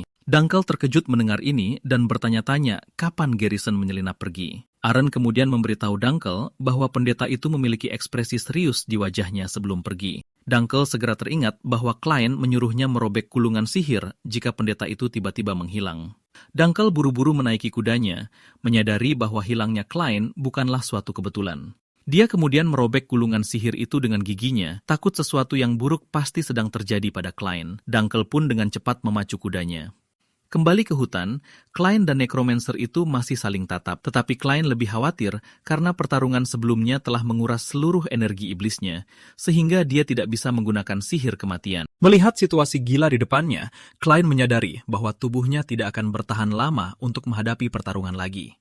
Sementara itu, segera setelah Necromancer memerintahkan anak buahnya untuk menyerang dan menghabisi Klein, undead terlambat dalam sejarah zombie bergerak maju ke arah Klein sambil menggeram. Meskipun berada dalam posisi yang tidak menguntungkan, Klein tetap santai sambil mengejek Necromancer yang mencoba menghabisinya menggunakan sihir pemanggil jiwa tingkat rendahan. Saat itu, punggung tangan Klein mulai bersinar, menandakan bahwa gulungan sihir telah dirobek. Para undead segera mendekat, menggeram dan mengangkat senjata mereka untuk menyerangnya. Tetapi dengan seringai jahil, Klein memberitahu Necromancer bahwa dia sudah tamat. Seketika itu, cahaya ungu memancar dari lambang di punggung tangan Klein, sementara Necromancer itu benar-benar bingung dengan apa yang dimaksud Klein. Sebelum dia bisa menyadari apa yang sedang terjadi, cahaya keemasan yang terang muncul saat Garrison melompat ke depan Klein, melenyapkan beberapa zombie dengan cahaya suci. Garrison kemudian mulai merapal mantra suci sambil memurnikan para undead di jalurnya dengan cahaya suci. Setelah menumbangkan mereka, Garrison menyuruh Klein untuk tenang,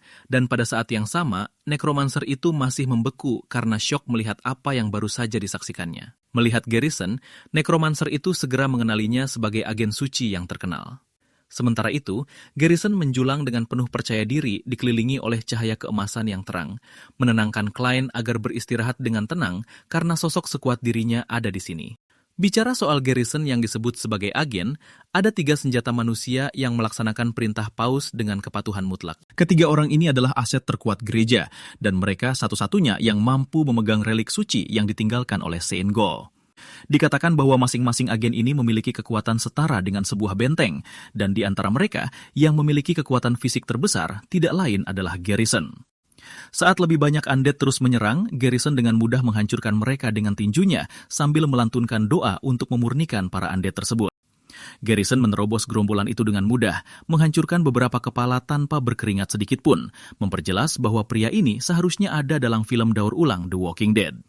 Sementara Garrison sedang menjatuhkan apa yang dia sebut sebagai penghakiman, pendosa utama yang memulai seluruh kekacauan ini pada awalnya menonton dengan syok. Dia mulai mempertanyakan setiap keputusan yang membawanya ke sini, dan sepertinya mengerti mengapa seorang agen gereja bisa terlibat dalam kekacauan sederhana ini.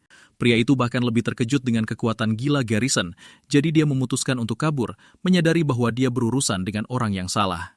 Saat Garrison menuju ke arahnya untuk memurnikan sumbernya, pria bertopeng itu mencoba kabur karena menghadapi monster bukanlah bagian dari pekerjaan yang dibayarkan kepadanya. Sialnya, sebelum dia bisa mengambil beberapa langkah, dia ditarik dari tanah seperti sampah saat Garrison mencengkeram kepalanya. Saat meronta-ronta di udara, topeng pria itu terlepas, dan dia mencoba memohon untuk nyawanya yang menyedihkan, tetapi Garrison mulai meremukan setiap tulang di wajah pria itu seperti puding.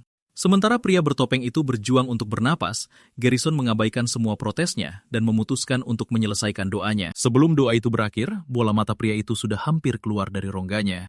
Dan saat Garrison selesai membacakan doa, dia meremukan kepala pria itu dengan mudah. Bola matanya bahkan memantul sampai ke kaki Klein. Setelah Garrison selesai, dia memanggil Klein yang merasa sangat gelisah setelah menyaksikan kekuatan mengerikan Garrison. Garrison nyaris tidak melangkah dan hanya menerjang maju. Namun, hanya dengan tekanan auranya saja, lebih dari 20 mayat hancur berkeping-keping di tempat. Klein merasa gelisah saat Garrison mendekatinya dengan tangan berlumuran darah.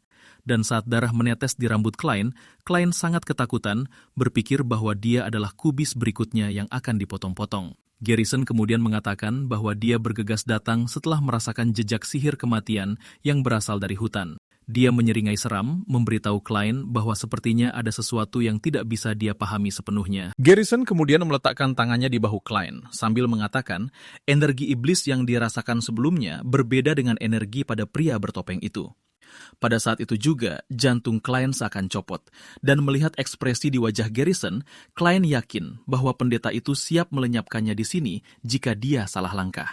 Untungnya, Dunkel tiba tepat pada waktunya, bertanya apakah Klein baik-baik saja. Saat Klein berbalik untuk melihat Dunkel, dia belum pernah merasa sangat lega melihat orang lain dalam hidupnya yang singkat ini. Saat rasa lega mengalir di tubuhnya, Klein mulai merasa pusing dan menduga itu pasti karena menggunakan sihir kematian terlalu berat bagi tubuhnya yang lemah. Klein kemudian ambruk ke tanah, membuat Dunkel panik saat dia bergegas ke sisi Klein untuk memeriksanya. Seperti seorang ibu yang khawatir, Dunkel dengan panik bertanya apa yang terjadi pada Klein dan mengapa dia berlumuran darah, padahal darah itu hanya beberapa tetes dari tangan Garrison. Klein mengabaikan sejuta pertanyaan itu dan menyuruh Dunkel untuk berhenti berteriak di telinganya dan pegani saja dia karena kakinya sudah mau menyerah. Dunkel kemudian bertanya kepadanya tentang Dalton, dan Klein hanya menjawab bahwa dia melenyapkannya karena Dalton mencoba membunuhnya lebih dulu.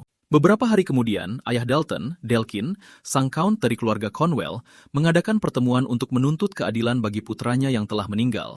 Dia menolak untuk menerima bahwa Dalton mencoba membunuh Klein dan berargumen bahwa putranya adalah seorang ksatria yang memiliki kehormatan dan kesetiaan. Dengan marah, Delkin menyuruh keluarga Rhineland untuk tidak menjebak Dalton atas upaya pembunuhan dan menuntut agar mereka mencari pelaku sebenarnya. Namun Heinkel menyajikan bukti penyelidikan atas insiden tersebut yang menunjukkan bahwa Klein tidak mengubah ceritanya, bahkan setelah interogasi yang intens. Heinkel juga menyajikan catatan sekitar 20 tentara bayaran yang dikirim dari kediaman Conwell pada saat yang sama ketika Dalton dan Klein menghilang. Dari bukti ini, Heinkel percaya bahwa Dalton memang merencanakan sesuatu yang curang terhadap Klein. Bukti yang memberatkan ini membuat Delkin lengah, sehingga dia tidak mampu berargumen lebih jauh. Dia mengutuk para tentara bayaran itu dengan suara pelan karena meninggalkan bukti setelah dia menyuruh mereka untuk sangat berhati-hati. Melihat dirinya telah terpojok, Delkin memutuskan untuk mengganti topik dengan berargumen bahwa seluruh insiden ini tidak masuk akal, terutama bagian tentang Klein yang melenyapkan Dalton. Karena Dalton sudah cukup terampil untuk bergabung dengan barisan ksatria, Delkin menolak untuk percaya bahwa Klein, yang tidak pernah memegang pedang, bisa menumbangkannya. Poin Delkin masuk akal bagi Dewan karena mereka teringat melihat Klein pada demonstrasi ilmu pedang, dan mereka bahkan mendengar Heinkel mengatakan bahwa Klein tidak memiliki mana. Dewan mulai mempertanyakan bagaimana seorang anak tanpa mana bisa membunuh pendekar pedang yang terampil, dan ini sangat mendukung rencana Delkin. Meskipun Dalton gagal menghabisi Klein, Delkin berencana untuk mengubur rahasia ini, khawatir bahwa dia juga akan menyusul leluhurnya jika terungkap bahwa mereka mencoba membunuh keturunan langsung. Untuk keluar dari situasi ini tanpa cedera, Delkin memutuskan untuk mengubah taktik lagi dengan menyerang Ibu Klein. Dia mengingatkan Dewan bahwa Ibu Klein, Claire, dikelilingi oleh rumor aneh hingga kematiannya, dan Klein juga pernah mengaku sebagai Arkhamund saat dia masih kecil. Delkin berargumen bahwa mereka tidak bisa percaya begitu saja pada perkataan Klein dan menjebak Dalton sebagai seorang pembunuh. Marah, Henkel memerintahkan Delkin untuk menjaga mulutnya, tetapi Delkin terus memanfaatkan poin ini dan menuduh Klein menyewa seseorang untuk menghabisi Dalton. Dia kemudian mengungkapkan rasa jijiknya bahwa Klein adalah pihak yang bersalah, tetapi dia mencoba melimpahkan kejahatan itu kepada Dalton. Tiba-tiba, sebuah suara menggelegar di aula, memerintahkan Delkin untuk berhenti mengarang kebohongan. Delkin berbalik untuk melihat siapa yang berani berbicara kepadanya seperti itu, hanya untuk melihat Klein melangkah dengan penuh percaya diri ke dalam aula. Klein mengungkapkan bahwa dia telah mendengarkan seluruh musyawarah itu dan tidak tahan lagi melihat Delkin yang melontarkan omong kosong. Dia kemudian memberitahu Dewan bahwa Dalton menyewa tentara bayaran untuk membunuhnya, jadi dia hanya bertindak untuk membela diri dengan menyingkirkan Dalton. Klein lebih lanjut mengklaim bahwa sosok misterius mengubah Dalton dan para pengikutnya menjadi undead, dan bahwa Garrison tiba tepat waktu untuk melenyapkan mereka. Setelah mendengar cerita singkat Klein, Delkin segera menuduhnya berbohong. Klein hanya menyeringai dan membalas dengan bertanya kepada Delkin apakah tuduhannya bahwa Klein adalah Arkhamund itu lebih bisa dipercaya. Melihat rencananya telah menjadi bumerang, Delkin segera menggertakkan giginya dan terdiam. Namun semua ini adalah bagian dari tekad yang dibuat Klein setelah melenyapkan Dalton. Dia bersumpah untuk memulihkan keluarga Renland yang dibangun di atas kematiannya dengan tangannya sendiri. Klein menolak membiarkan warisan Burkle dinodai oleh lintah-lintah yang menyebut diri mereka keturunan ini, dan awal dari rencana Klein adalah menempatkan keluarga cabang di tempat yang seharusnya. Beberapa saat kemudian, seseorang mengetuk pintu, dan gadis cantik yang ada di pertemuan sebelumnya masuk, meminta maaf karena terlambat. Dia segera diumumkan di pintu sebagai Laya Paul Weaver, komandan Ksatria Tombak Suci Biru. Klein bertanya-tanya apa yang dia lakukan di sini, dan dia teringat bahwa Laya juga ada di demonstrasi ilmu pedang. Delkin kemudian memberitahu Laya bahwa dia tidak seharusnya berada di sini karena masalah ini tidak ada hubungannya dengan keluarga Paul Weaver, tetapi Henkel mengungkapkan bahwa dia mengundang Laya untuk berpartisipasi dalam pertemuan tersebut. Karena Dalton sebelumnya telah berpartisipasi dalam misi di bawah Ordo Ksatrianya, Henkel percaya bahwa Laya berhak menghadiri pertemuan ini. Begitu Laya melepas jaketnya, matanya menatap ke arah Klein dan pandangan mereka bertemu. Dia lalu melambai padanya, bertanya apakah mereka bisa bicara berdua saja. Klein bingung dengan undangan yang tiba-tiba itu dan bertanya-tanya mengapa Laya ingin berbicara dengannya secara pribadi. Klein merasa tidak senang ketika Henkel memberi Laya izin untuk berbicara dengannya secara pribadi tanpa berkonsultasi dengannya terlebih dahulu. Lebih parahnya lagi, Henkel menyuruhnya untuk tidak terlalu lama. Seluruh situasi ini membuat Klein jengkel, terutama karena dia tidak pernah menyukai ksatria. Namun setelah memikirkannya, dia menyadari bahwa ini sebenarnya bisa menguntungkannya. Klein menyimpulkan bahwa hanya ada 3 alasan Laya menginginkan percakapan pribadi dengannya, yaitu pembuktian, kecurigaan, atau semacam ujian. Terlepas dari niatnya, dia siap menghadapi apapun yang dilemparkannya. Dengan itu, dia undur diri dan mengikuti Laya dengan perasaan seperti domba yang digiring ke pembantaian. Meski begitu, Klein tidak berniat mundur dan dia tidak lagi ingin lari dari masalah, terutama sekarang karena dia memiliki tujuan yang jelas. Faktanya, dia telah bertekad untuk memanfaatkan semua orang di sekitarnya demi memajukan ambisinya, tidak peduli siapa mereka.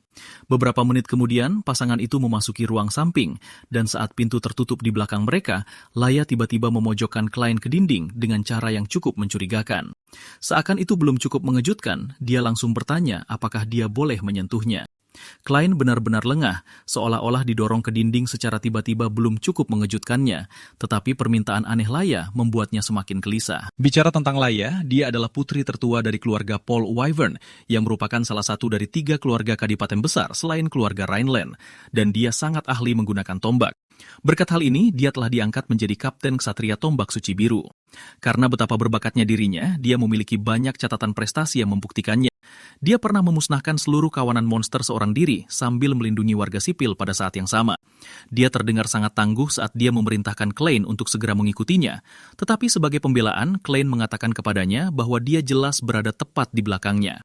Laya kemudian memberitahu Klein untuk tidak berpikir bahwa mereka adalah keluarga, karena mereka sama sekali tidak dekat. Sebelumnya, ayah Klein telah mengatakan kepadanya bahwa bibinya adalah istri kedua dari Adipati Paul Wyvern, yang menjadikan Laya sepupunya. Inilah yang didengar Klein dari ayahnya, tetapi tampaknya Laya adalah putri dari istri pertama, jadi mereka tidak memiliki ikatan apapun, yang berarti mereka benar-benar orang asing. Tepat pada saat itu, Laya memberitahu Klein bahwa dia punya urusan pribadi untuk diperiksa, dan saat itulah Laya mendorongnya ke dinding. Dia mendekat dengan bibirnya yang manis, bertanya pada jagoan kita apakah dia bisa menyentuhnya. 1000 pertanyaan terlintas di benak Klein saat mendengar ini, karena dia bertanya-tanya apa sebenarnya rencana Laya. Klein mencoba memahaminya, tetapi dia meraih lengan Klein untuk memeriksanya. Dia mulai menekan-nekan tubuhnya untuk merasakan tekstur kulitnya. Dia memastikan bahwa tidak ada satupun bekas luka atau lepuh di tangannya, dan dia membandingkan tangan Klein dengan tangan bayi. Laya mengakui bahwa ahli pedang sejati tidak memiliki kapalan di tangan mereka, tetapi setidaknya ada area tertentu yang menjadi keras. Setelah selesai dengan pemeriksaannya, dia menatap langsung ke wajah Klein dan memberitahunya bahwa dia dapat melihat dengan jelas bahwa Klein belum pernah menyentuh pedang sebelumnya karena tangannya tidak menunjukkan jejak ilmu pedang sama sekali. Dengan hal ini, Laya mengungkapkan kebingungannya tentang bagaimana dia bisa mengalahkan Dalton, seorang ksatria terlatih serta 20 tentara bayaran juga. Tepat pada saat itu, Laya melompat ke pertanyaan besar, bertanya pada Klein apakah dia menyembunyikan kekuatan lain, tetapi Klein mendorongnya menjauh.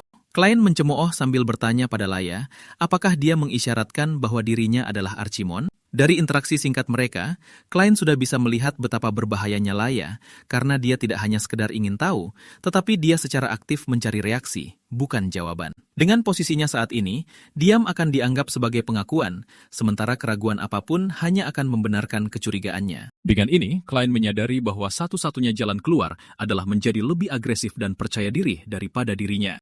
Klein angkat bicara dengan percaya diri, menanyakan kepada Laya apa masalahnya jika dia benar-benar Archimon. Namun sebelum dia bisa menyelesaikan pernyataannya, Laya menertawakannya.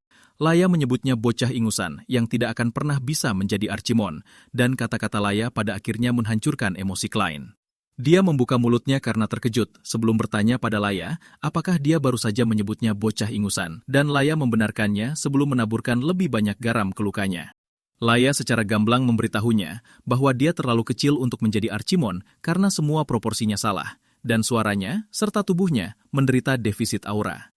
Kesimpulannya, dia memberitahu Klein bahwa dia tak lebih dari seorang bocah ingusan dan sangat kecil pula. Klein pada akhirnya kehilangan kata-kata akibat rasa sakit hati yang luar biasa, dan dia menundukkan kepalanya karena malu. Laya memberitahu Klein bahwa dia bukanlah Archimon, dan dia juga tidak bisa menggunakan pedang, jadi dia bertanya-tanya bagaimana sampah sepertinya bisa mengalahkan seorang ksatria. Tepat saat itu, Laya memberitahu Klein bahwa dia akan memberinya ciuman, tetapi pikiran Klein terlalu hancur untuk sekedar memahami apa yang dikatakannya. Dia bertanya padanya, apakah dia mencoba menyuapnya atau apa, tetapi Laya menyarankan agar mereka kembali ke dalam karena mereka akan terlambat. Beberapa saat kemudian, Klein dan Laya kembali ke ruang dewan, dan jauh di lubuk hatinya, Klein membuat pengakuan diri bahwa dia hanyalah putra kedua tak berguna yang terjebak di biara selama 7 tahun.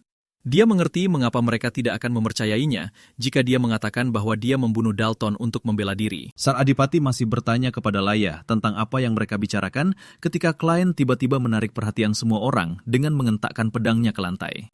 Setelah semua perhatian tertuju padanya, dia menodongkan pedangnya pada ayah Dalton, Delkin, dan mengatakan kepadanya bahwa dia ingin mereka menyelesaikan masalah ini dengan cara orang utara. Klein mengejutkan semua orang ketika dia menuntut pengadilan melalui pertarungan, dan hal ini segera membuat seisi ruangan membicarakannya. Rupanya, itu adalah tradisi peradilan kuno dari utara yang digunakan ketika sebuah perselisihan tidak dapat diselesaikan dengan mudah. Pada dasarnya, tidak ada batasan senjata atau teknik apapun yang boleh digunakan, dan hasil duel tersebut akan menjadi vonis akhir. Ini pada dasarnya adalah kasus di mana kedua belah pihak saling bertarung, dan pemenangnya menjadi pihak yang benar. Delkin mengungkapkan keterkejutannya, dan dia mulai bertanya kepada Klein mengapa dia memilih sesuatu seperti ini. Tetapi Klein memberitahunya bahwa ada 100 alasan untuk melakukannya. Klein mengingatkan Delkin bahwa meskipun ada bukti bahwa putranya berusaha membunuhnya terlebih dahulu, dia masih ingin menjebaknya. Seakan ini belum cukup, dia juga menghinanya dan ibunya dalam proses tersebut. Tetapi jauh di lubuk hatinya, Klein tahu dia tidak memiliki kasih sayang pada ibu yang sedang dibicarakannya, karena identitas aslinya sebenarnya adalah Archimon. Delkin mulai tergagap, dan Klein mendesatnya untuk cepat mengambil keputusan agar tidak membuat para bangsawan menunggu. Delkin melihat sekeliling, dan dia menyadari bahwa para bangsawan sudah bersemangat dengan ide pengadilan melalui pertarungan tersebut. Ayah Klein ikut campur, memberitahu semua orang bahwa itu akan menjadi jaminan bahwa hasil duel tersebut akan bersifat final. Dia menyatakan semua bukti sebelumnya batal demi hukum, dan saat Delkin mendengar ini, dia menyadari bahwa dia dapat memanfaatkan ini untuk keuntungannya. Dia bertanya kepada Klein apakah dia benar-benar yakin dengan keputusannya karena dia tidak memiliki mana. Dan ketika dia tidak mendapat tanggapan balasan dari Klein, Delkin menyebutkan bahwa dia ingin memilih seorang ksatria untuk bertarung menggantikannya. Delkin sudah bermimpi tentang bagaimana dia akan membunuh Klein, tetapi tanpa sepengetahuannya, Klein memiliki rencana yang sama untuknya. Setelah keduanya menyetujui duel tersebut, Sang Adipati menyatakan bahwa pertarungan akan berlangsung dalam 4 hari. Tanpa mereka sadari, Klein tidak sekadar memperkeruh suasana tanpa alasan, karena ini hanyalah awal dari apa yang ingin dia lakukan. Dia berencana menggunakan Delkin sebagai batu loncatan untuk menunjukkan kepada keluarga cabang lain rencananya untuk meruntuhkan dan membangun kembali keluarga tersebut. Ketika Delaine kemudian mendengar keputusan Klein untuk mengambil jalur pengadilan melalui pertarungan, dia memarahinya karena mengambil jalur yang begitu drastis dan berbahaya. Dia bertanya kepada Klein apakah dia tahu betapa berbahayanya hal itu, dan Klein meyakinkannya bahwa dia menyadari risikonya. Klein mendesak kakaknya untuk menerimanya apa adanya karena ayah mereka sudah menyetujuinya. Delaine sangat khawatir sampai-sampai dia menyarankan untuk menjadi petarung perwakilan Klein dalam pengadilan tersebut, tetapi Klein menolak. Klein memberitahu Delaine bahwa masih ada satu alasan mengapa mereka mempertahankan kekuasaan meskipun keluarga cabang selalu mencoba menyingkirkan mereka. Itu karena satu alasan sederhana, dan ini karena ayah mereka adalah ahli pedang terkuat, sementara Delaine adalah penerusnya. Klein mendesak kakaknya untuk melihat gambaran yang lebih besar sebelum menawarkan diri untuk menggantikannya dalam pertarungan. Dia memberitahu Delaine bahwa ini hanya akan memberi keluarga cabang kesempatan untuk membunuh pewaris Rhineland. Jauh di lubuk hatinya, Klein tahu bahwa situasi ini pasti berat bagi kakaknya. Tetapi Klein tahu bahwa dia tidak punya pilihan selain melakukan ini untuk menyelamatkan reputasinya. Delaine kemudian memberitahu adiknya betapa bahagianya dia di hari pertama Klein lahir, karena dia selalu menginginkan seorang adik laki-laki. Meskipun mereka memiliki ibu yang berbeda, Delaine tidak memedulikan hal ini. Pada akhirnya, dia kehilangan adiknya yang dikirim ke biara, dan tepat setelah dia kembali, dia terlibat dalam pengadilan melalui pertarungan yang mungkin berujung pada kematiannya. Dengan air mata berlinang, Delaine mencengkeram Klein, dan reaksi Delaine menejutkan Klein hingga ke tulang-tulangnya. Sebelum Delaine sempat mengatakan apa yang ada di pikirannya, Dunkel memasuki ruangan untuk memberitahu mereka bahwa Delkin telah memilih petarungnya, dan dia adalah Rendel, seorang ksatria yang dikucilkan dari kekaisaran yang membuktikan kemampuannya dalam pertempuran. Pada dasarnya, alasan dia dikucilkan adalah hasrat membunuhnya yang tak terpuaskan. Adegan beralih ke sebuah kedai di mana Rendel, pria bertubuh raksasa, terlihat minum-minum sambil dikelilingi oleh mayat-mayat orang yang telah dipukulinya hingga mati hanya untuk bersenang-senang. Rendel mengungkapkan kegembiraannya karena akan berhadapan dengan seorang anak laki-laki karena dia benar-benar ingin mendengar tangisan pilu Klein ketika dia mencabik-cabiknya. Pada hari duel tersebut, Dunkel memberikan Klein pedang yang dia minta untuk disiapkan. Itu adalah pedang yang akan hancur begitu mengenai pedang yang dialiri mana, dan Klein tampak senang dengan pedang tersebut. Klein melangkah dengan percaya diri ke arena, dan orang-orang yang hadir di arena terkejut bahwa dia benar-benar muncul. Bahkan Delkin duduk di area eksekutif bersama Heinkel, dan dia mengungkapkan keterkejutannya bahwa Klein memutuskan untuk turun tangan secara langsung. Dia bertanya pada Heinkel dengan nada mengejek apakah putranya akan baik-baik saja karena Rendel adalah petarung hebat dari kekaisaran. Delkin memberitahu Heinkel bahwa dia seharusnya mengirim Delaine saja, tetapi Heinkel menutup mulutnya dan tidak meladeni omong kosongnya. Di arena, Klein bertanya-tanya di mana lawannya berada, dan saat itu juga dia merasakan seseorang menyentuh bahunya dari belakang. Ternyata itu adalah Rendel yang menjulang tinggi, dan dia mencengkeram Klein, mengatakan bahwa dia sangat tidak sabar ingin mendengar suara lehernya saat dipatahkan. Sebagai reaksi karena pria itu tiba-tiba menyentuhnya dari belakang, Klein melompat menjauh, dan para penonton terkejut melihat Klein lari dari lawannya. Delkin memanfaatkan ini, memberitahu Heinkel bahwa tidak mungkin Klein bisa menangani duel ini karena dia sudah lari bahkan sebelum dimulai. Bahkan Rendel mengejek Klein karena ketakutan saat pertarungan belum resmi dimulai. Tapi mereka tidak tahu kalau Klein sebenarnya tidak takut. Dia hanya terkejut, dan ini berkat trauma dari bagaimana Garrison mencengkeram bahunya tempo hari.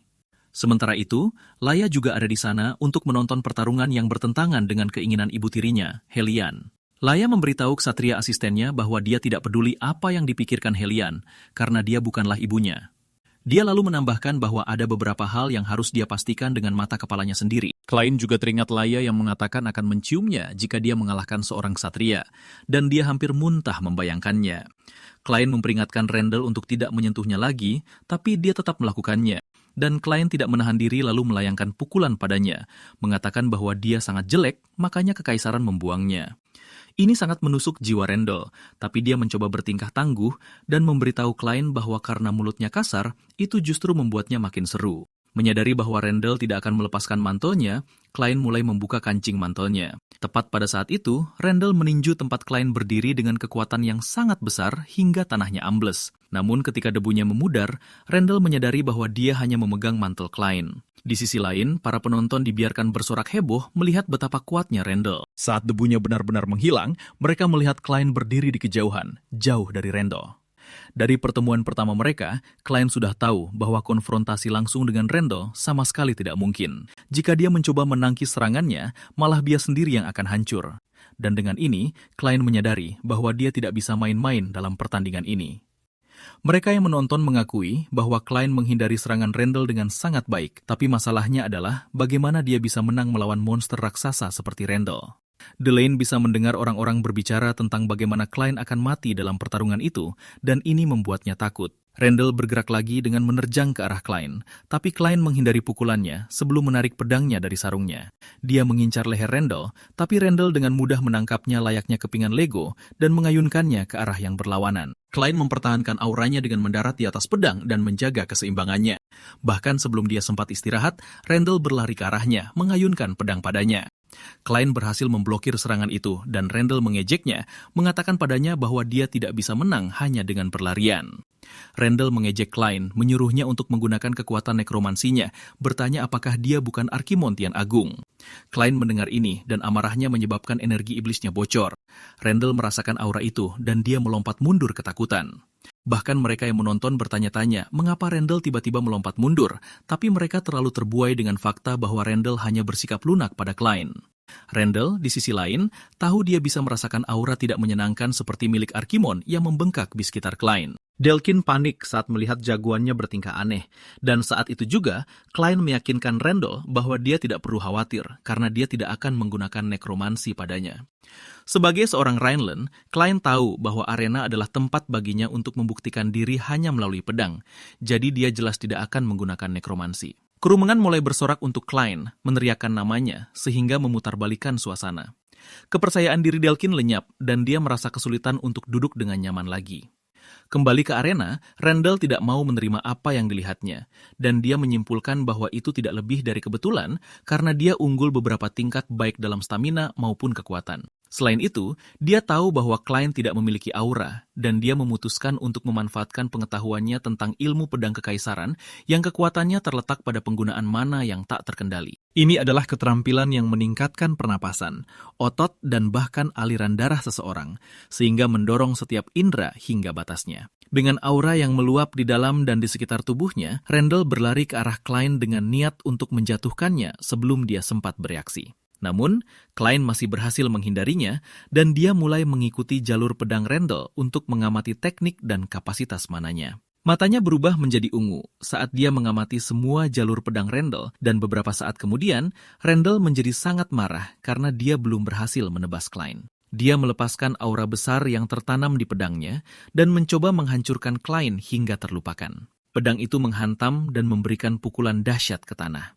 Tapi saat asapnya memudar, dia menyadari bahwa Klein telah menghilang. Randall mulai khawatir karena ini hanya bisa terjadi jika Klein mampu membaca arah pedangnya dalam waktu sesingkat itu. Tiba-tiba, Klein muncul di belakangnya dengan pedang yang terarah sempurna padanya karena pertahanannya terbuka lebar. Menggunakan teknik pedang meteor, Klein memberikan tebasan kuat yang mengiris punggung Randall. Semua orang yang menonton, termasuk Delane, mengenali teknik pedang itu, dan kemampuan Klein menggunakan teknik tersebut membuat mereka sangat terkejut. Randall berteriak kesakitan sambil bertanya-tanya bagaimana Klein mampu melakukan ini tanpa mana. Laia, yang sepenuhnya fokus pada pertarungan itu, wajahnya memerah seperti tomat ketika melihat ini dengan rasa tidak percaya. Sebelum pertarungan, Heinkel telah mengungkapkan penyesalannya kepada Dunkel di kantornya. Dia menyesali kenyataan bahwa dia tidak bisa berbuat apa-apa tentang situasi ini, karena jika dia campur tangan, kehormatan keluarganya hanya akan semakin memburuk. Namun, dia khawatir karena lawan Klein adalah pejuang berpengalaman yang pastinya tidak akan bisa dia kalahkan. Dunkel bertanya padanya mengapa dia membiarkan duel itu terjadi, padahal dia tahu bahwa Klein tidak punya kesempatan menang.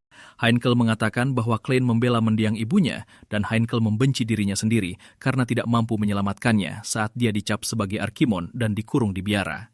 Karena hal ini, Heinkel merasa dia tidak punya hak untuk menghentikannya, dan Heinkel memarahi dirinya sendiri karena sangat tidak kompeten. Namun Dunkel mendesak pria itu agar tidak mengkhawatirkan dirinya sendiri karena Klein tidak pernah memilih pertarungan yang dia tahu tidak bisa dia menangkan. Sekarang setelah sang Duk melihat putranya bertarung secara langsung, dia benar-benar terkejut karena perkataan Dunkel tentangnya memang benar. Berbicara tentang keluarga Rhineland, mereka telah meminimalkan konsumsi mana mereka seminimal mungkin untuk membantu bertahan hidup di padang salju yang membeku tempat mereka tinggal. Ilmu pedang kekaisaran yang digunakan Rendel bisa disamakan dengan pemangsaan yang membanjiri lawan dengan menuangkan mana sekaligus, namun teknik Rhineland didasarkan pada moderasi. Mereka menargetkan celah lawan dengan mana yang minimal, jadi pada dasarnya mereka menghasilkan ilmu pedang yang mengesankan untuk efisiensi maksimum dengan mana yang minimum. Itulah sebabnya Klein bisa menggunakan teknik keluarganya tanpa memiliki mana sama sekali. Meskipun kekuatannya kurang, Klein meyakinkan Rendel bahwa itu sudah cukup untuk menjatuhkan sampah sepertinya. Kata-kata Klein hanya membuat Rendel semakin marah, dan dia membiarkan auranya mengamuk. Ada begitu banyak aura yang meluap dari tubuhnya hingga semua orang di arena dibuat gemetar. Delkin menghela napas lega karena Rendel baru saja menggunakan teknik pamungkasnya yang merupakan ledakan mana yang langsung menyegel pergerakan lawannya. Dengan mananya yang mengamuk dan membentuk seekor singa, Rendel menerjang ke arah Klein dengan tujuan untuk menebasnya. Delaine mengkhawatirkan keselamatan adiknya saat pria raksasa itu bergegas ke arahnya. Dia berteriak menyuruh Klein untuk awas, namun Klein bahkan tidak bergerak sama sekali. Tepat ketika pedang Rendel hendak mengenainya, Klein mengangkat pedangnya untuk memblokir serangan itu. Karena dia secara khusus meminta pedang tersebut, pedang itu hancur berkeping-keping. Rendel melihat ini, dan dia menertawakan Klein, tapi dia tiba-tiba melihat Klein melompat ke arahnya dengan senyum di wajahnya. Klein tersenyum padanya sambil mengatakan bahwa senjata untuk menghabisinya akhirnya selesai. Layaknya elang besar di langit, Klein dapat merasakan singa lawannya itu tertutupi oleh teknik Klein. Sebelum dia menyadarinya, pedang pendek Klein mengiris lengan kanannya, memutuskan lengannya saat dia masih memegang pedangnya. Tangannya terlempar dengan ceceran darah yang mengikutinya, dan saat tangan itu mendarat di tanah, Heinkel menghentikan pertarungan. Dia menyimpulkan bahwa duel telah berakhir, dan para penonton semua ternganga melihatnya. Meskipun ilmu pedang keluarga bisa digunakan dengan mana yang minimal, Dunkel tetap terkesan karena Klein mampu mengeksekusi semuanya dengan presisi dan sempurna. Selain itu, Dunkel menyadari bahwa Klein sengaja memancing Rendel untuk mematahkan pedangnya hanya untuk mendaratkan serangan dari jarak dekat. Meskipun mereka tidak mau mempercayainya, Dunkel tahu bahwa tidak ada yang bisa menyangkal kalau ini adalah kemenangan telak bagi Klein. Rendel memegangi lengannya kesakitan saat darah menyembur keluar, dan dia berteriak dalam penderitaan. Dia jatuh ke tanah seperti anak kecil, berguling-guling layaknya tersengat lebah. Staf medis bergegas masuk ke arena untuk merapal sihir penyembuhan pada lengan Rendel yang berdarah, dan Klein bertanya pada mereka apakah tangan yang terputus itu bisa disambung kembali. Para tabib memberitahunya bahwa itu tidak mungkin, jadi mereka harus membuatkan lengan prostetik untuknya nanti. Klein kecewa mendengarnya karena bahkan setelah 200 tahun, sihir penyembuhan masih belum berkembang. Saat itu, ayah Klein berjalan ke arahnya, bertanya kepadanya bagaimana dia bisa berdiri tanpa gentar bahkan setelah melihat lengan yang terputus. Inilah saat Klein menyadari bahwa dia sebenarnya harus bertingkah ketakutan karena dia bukan lagi Archimon. Dia bertanya-tanya apakah dia harus berpura-pura takut ketika Delkin masuk ke arena untuk menyuarakan ketidakpuasannya. Dia mengklaim bahwa tidak mungkin Rendel kalah dari Klein sambil membicarakan jumlah besar yang dia bayarkan kepada Rendel. Heinkel menoleh ke Delkin, mengatakan kepadanya bahwa sesuai kesepakatan mereka, dia harus mengakui kesalahannya dan memenuhi tuntutan sang pemenang. Namun Delkin menolak, mengatakan dia kehilangan putranya dan kesatria pribadinya, dan dia masih mengomel saat tiba-tiba dia mendapat sensasi kepalanya terlepas dari bahunya. Dia mendengar suara tidak menyenangkan di kepalanya, dan dia jatuh ke tanah ketakutan. Klein berbisik di telinganya, memerintahkannya untuk mengakui dosa-dosanya kepada Heinkel dan berlutut memohon ampun. Klein memerintahkan Delkin Delkin untuk bersujud dan memohon belas kasihan, dan setelah ini dia akan dihancurkan oleh berat dosa-dosanya selamanya. Yang bisa dilihat dan didengar Delkin hanyalah aura Archimonde yang luar biasa melumpuhkannya, dan dia segera menangis terseduh-seduh. Dia menundukkan kepalanya, mengakui bahwa dia bersalah, sambil mengaku bahwa dia mencoba membunuh Klein. Ternyata Klein mampu membuat Delkin melakukan ini karena dia menggunakan suara orang mati, yang pada dasarnya dimaksudkan untuk memanggil jiwa orang yang sudah meninggal. Namun suara ini memicu teror yang tak tertandingi di dalam tubuh orang yang masih hidup. Delkin terus memohon ampun sambil mengakui semua kesalahan yang telah ia lakukan, dan ini karena ia kehilangan akal sehatnya berkat apa yang Klein lakukan padanya. Keluarga cabang lainnya sama sekali tidak percaya karena pemimpin mereka benar-benar hancur seolah dia bukan apa-apa. Dengan Delkin yang mengakui dosa-dosanya, Klein memutuskan untuk menggunakan ini sebagai kesempatan. Ia ingin memanfaatkan ini untuk mengumumkan kehadirannya dan menertibkan keluarga. Klein memanggil semua orang untuk menarik perhatian mereka, dan ia memberitahu mereka bahwa dia adalah putra Grand Duchess Claire Rodelasis dan putra kedua dari ksatria terkuat, Heinkel Rhineland. Pada dasarnya, ia mengumumkan namanya kepada semua orang yang hadir di arena agar mereka bisa membiasakan diri dengan perubahan baru yang akan terjadi dalam keluarga. Sementara itu, Garrison terlihat menerobos masuk ke sebuah kuil, tempat kardinal bernama Morlock sedang berdoa. Garrison memberitahu Morlock bahwa target yang sedang ia awasi diserang oleh seorang necromancer. Saat itu juga, Morlock memberitahunya bahwa ia tidak perlu khawatir tentang ini, karena ini semua bagian dari rencana, karena pria itu dikirim melalui kerjasama Ordo Suci dengan Kekaisaran. Morlock menyebutkan bahwa necromancer adalah makhluk yang memicu teror murni. Pada dasarnya, semua orang menjadi takut ketika necromancer muncul, dan pada akhirnya itu akan mendorong mereka untuk kembali pada Tuhan.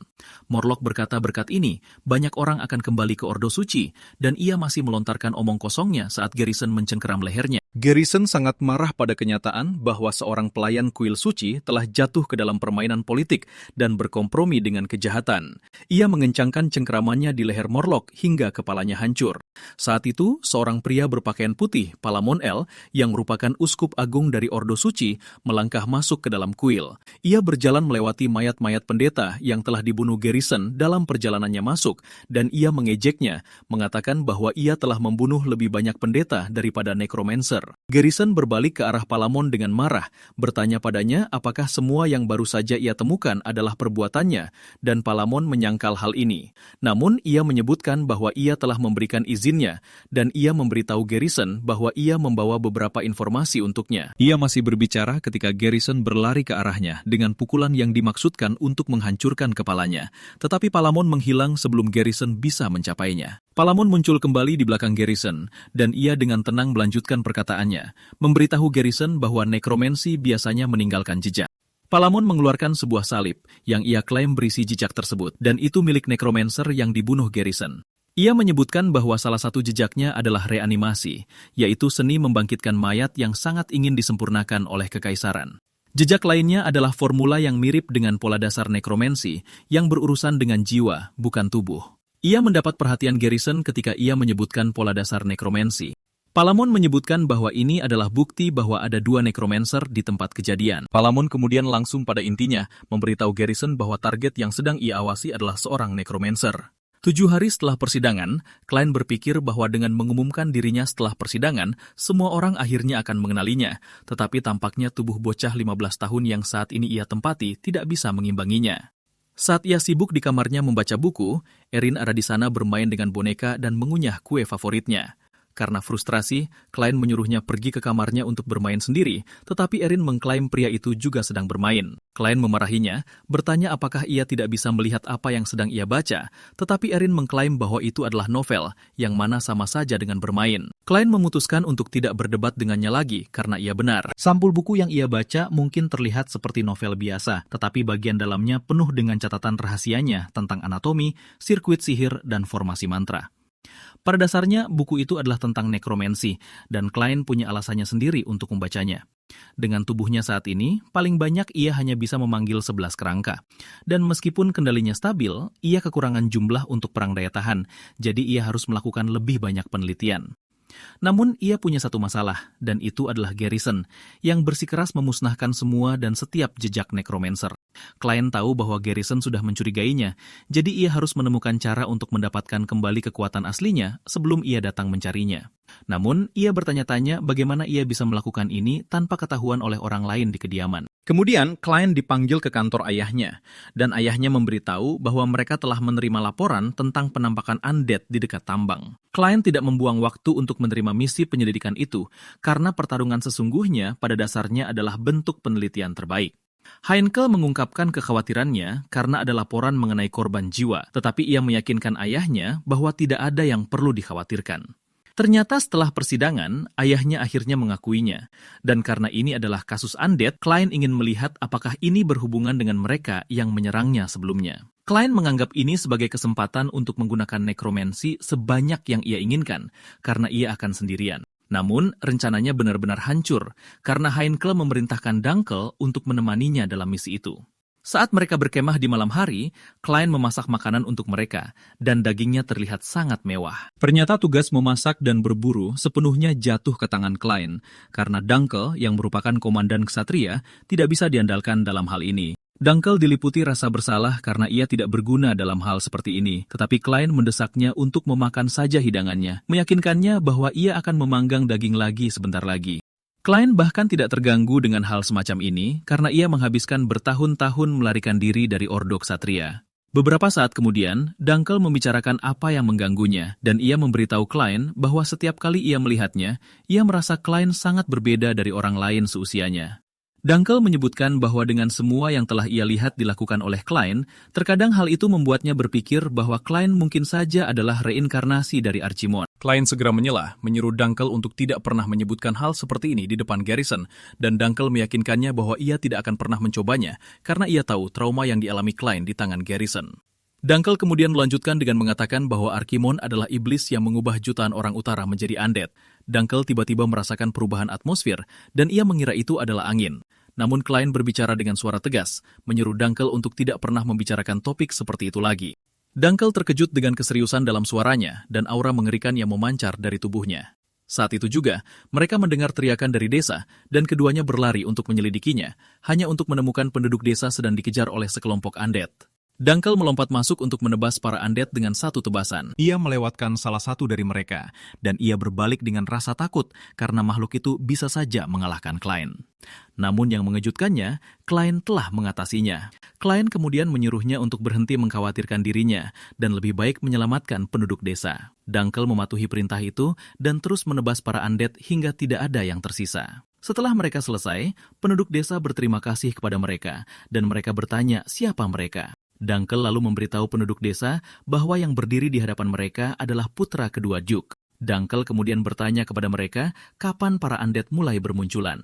Dan sementara ia menginterogasi penduduk desa, klien menyelidiki undead itu.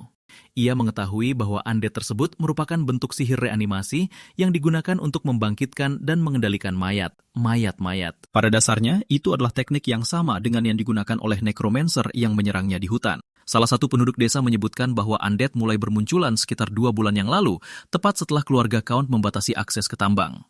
Ia mengungkapkan bahwa pada masa-masa inilah orang-orang juga mulai menghilang. Lebih parahnya lagi, semua undead yang baru saja mereka kalahkan adalah penduduk desa mereka, dan klien tercengang saat mendengarnya. Tiba-tiba, salah satu penduduk desa mencengkeram klien, bertanya apakah ia benar-benar seorang Rhineland. Klien tetap diam karena ia tidak mengerti apa yang terjadi dengan pria itu, dan pria itu terus mengguncang bahu klien dengan kuat, menyuruhnya untuk menjawab pertanyaannya.